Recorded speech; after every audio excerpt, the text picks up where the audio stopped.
Yo people, welcome back to the channel. So David Avanesyan is set to defend his European welterweight title against Josh Kelly at the SSE Arena in Wembley this weekend.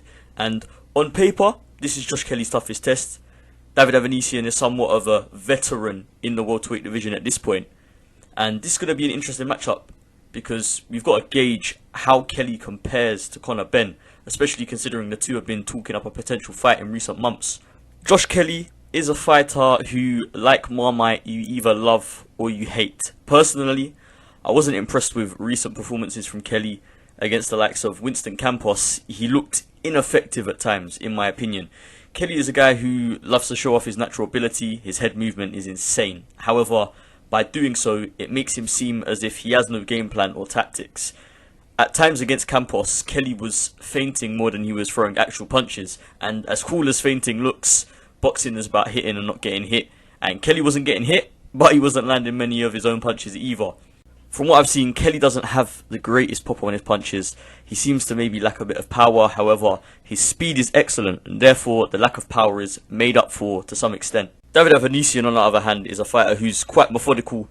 He tends to start fights quite cagey, work his jab a bit, and then land some big power shots off of the jab. Avanesyan's last fight ended via first round stoppage after Avanesyan destroyed Jose Del Rio. Del Rio is quite a limited fighter, so it wasn't particularly impressive as such, although it was a good performance from Avanesyan. The difference in physical stature could play a part in Avanesyan versus Kelly because Kelly has a significant height and reach advantage over Avanesyan.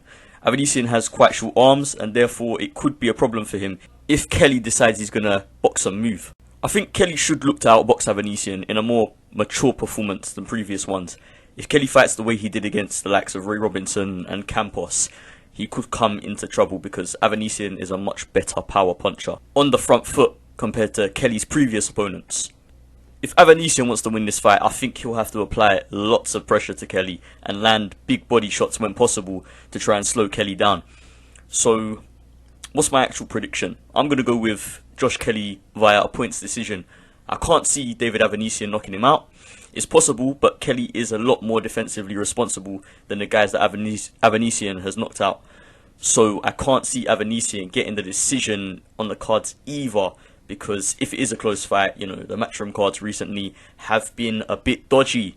So yes, if Josh Kelly comes in with the right game plan, that's the important part, with the right game plan, I think he wins this fight. But forget about what I think for a second. I want to know your thoughts in the comments below. Who wins this fight, Avanesyan or Josh Kelly? Leave a comment, like the video if you did enjoy, subscribe to the channel if you're new, and remember to turn on post notifications to stay notified whenever I upload a new video.